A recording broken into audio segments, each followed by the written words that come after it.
I'd like to welcome Dr. Zhou, who is joining us fresh from study section.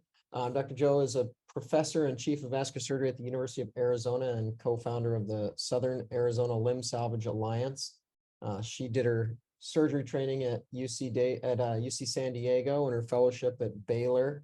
And she was on faculty at Baylor and then moved to Stanford and was chief of vascular surgery at the Palo Alto VA before moving to Arizona in 2017. She's a well-funded researcher with a broad experience in research and in clinical surgery, and has been a member of multiple writing panels, including the Carotid Guidelines writing panel, and she's currently the vice chair for international relations.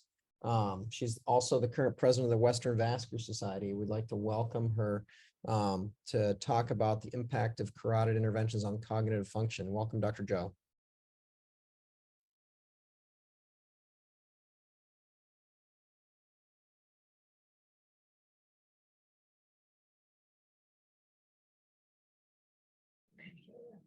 Okay, can you hear me now?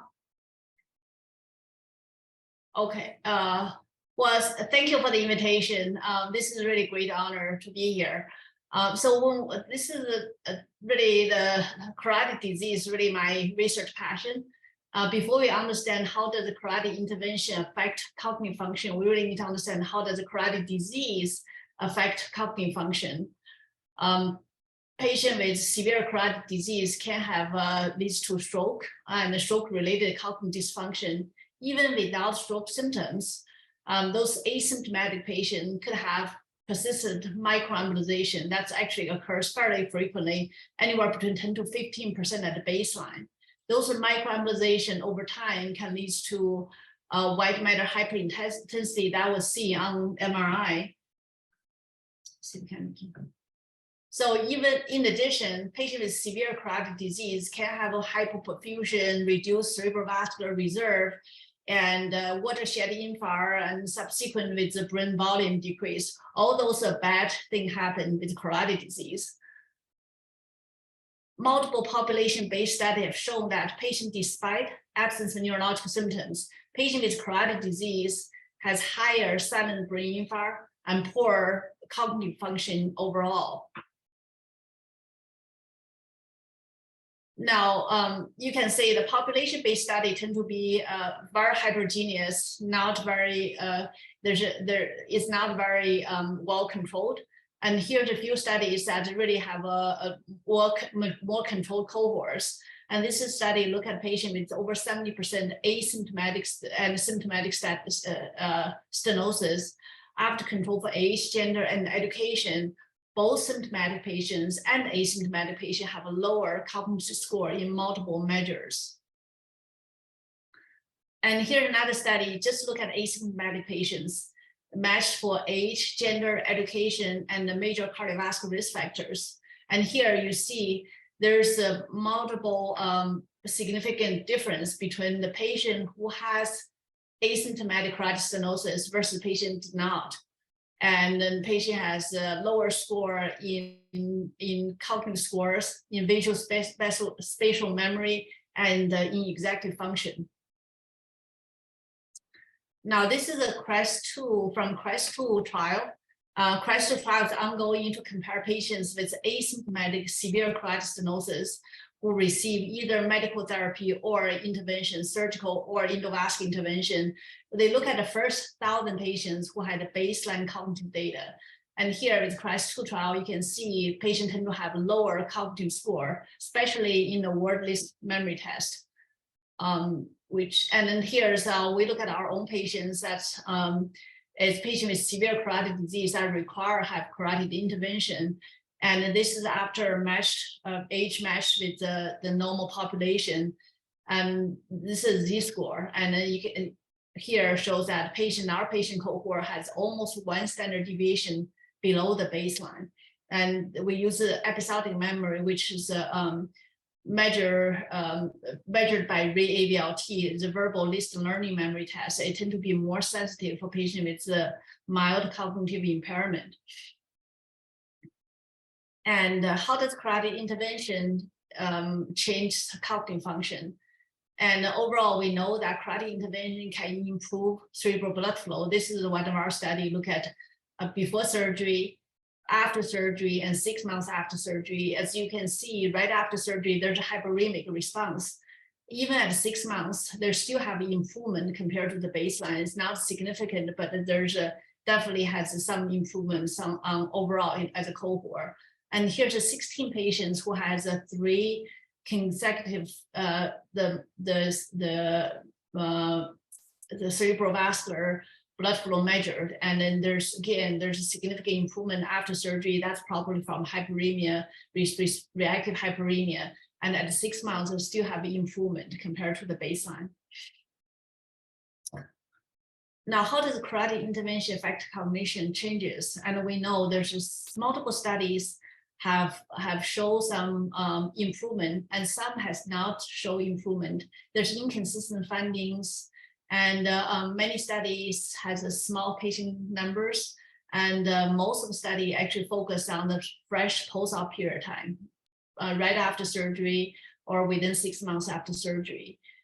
With that gap, we decided to look at our own study of 170 prospective recruit cohorts.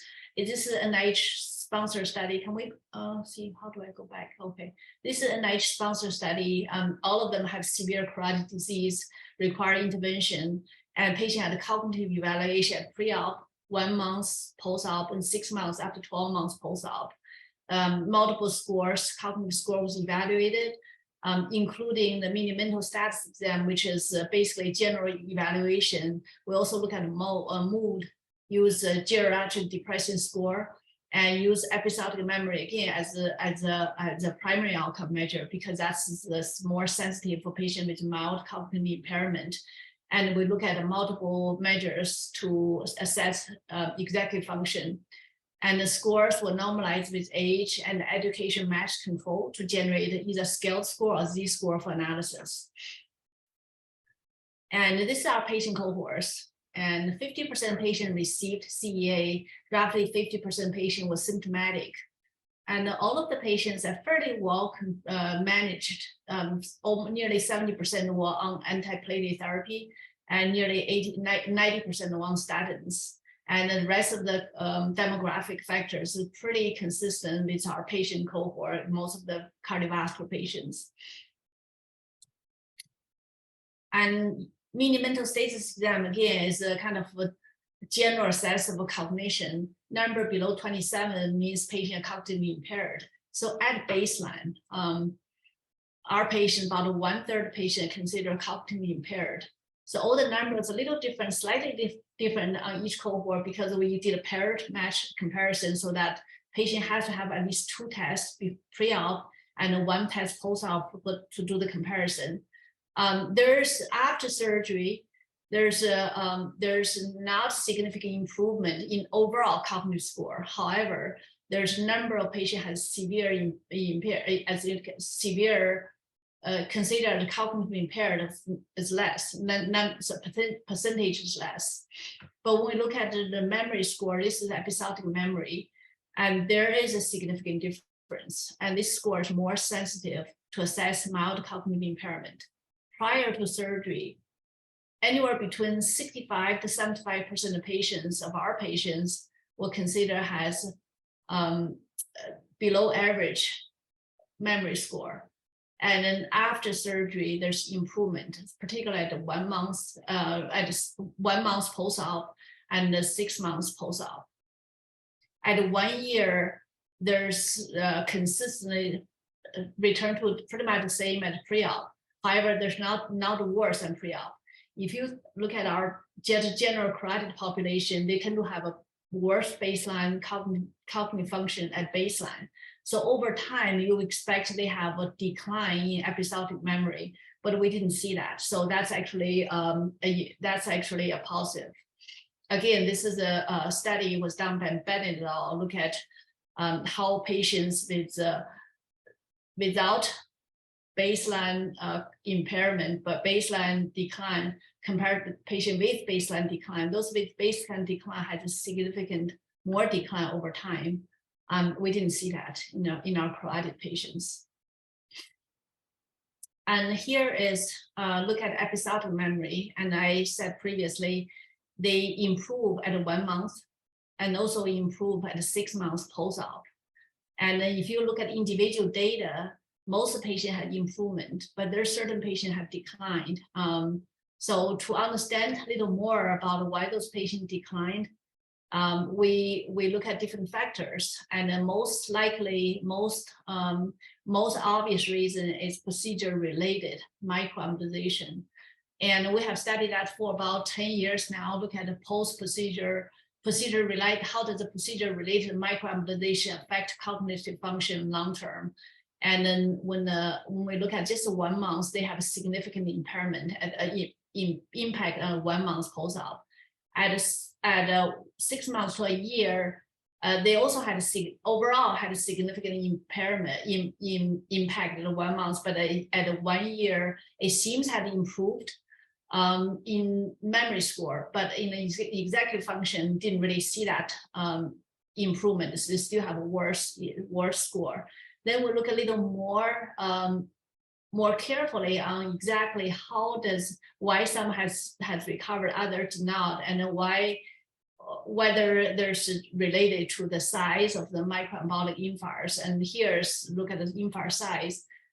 This test, the trail making test, is a timed test. So the shorter the time, the better the score is. Patient perform better.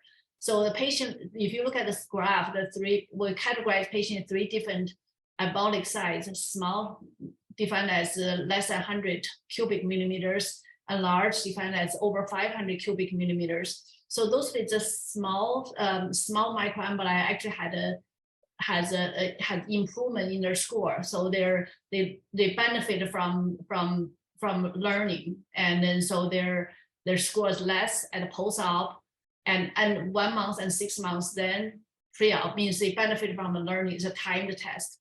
Now, for those with the medium or high, larger microembolization, they do not benefit from learning. So those are significant. This is the executive function test. Then we look at the memory test. So memory test is a little different from the test previous one. It's now time test. So for this test, the higher score, this is a change. The higher score, it was better. So again, there's almost a linear correlation between the size of the emboli and the memory change. So that was published a few years ago. And then what is the 500 cubic millimeters? It's hard for us to conceptualize that number for most of Americans. So that's about 0.5 cc's. So that's if you have 0.5 cc's of microembolic infarct size in your brain, you would have long-term memory decline over time. And then for executive functions, it's actually 0.1 cc's, so even smaller. So now let's go back to, this is something we look at it, but what's the overall? How does the carotid intervention affect cognitive function? Now here's look at the overall score. Again, as I kind of mentioned on the similar graph, patient has pre-op, they all had a very this is below average Z-score, so they tend to have decline in their memory at the baseline. Post-op, they had a significant improvement, so that's a significant 1 month and significant improvement at 6 months. At 1 year, it's pretty much back to the baseline, but we did not see less than the baseline. It means they did not decline as we anticipated for this cohort of patients. Now let's look at executive function. There's multiple measures we use to look at the executive function. And so each group was used pairwise comparison.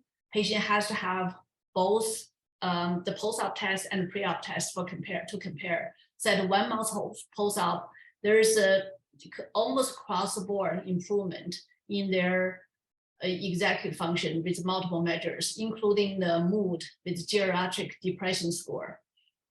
Now at 6 months, again, they still have consistent improvement in that.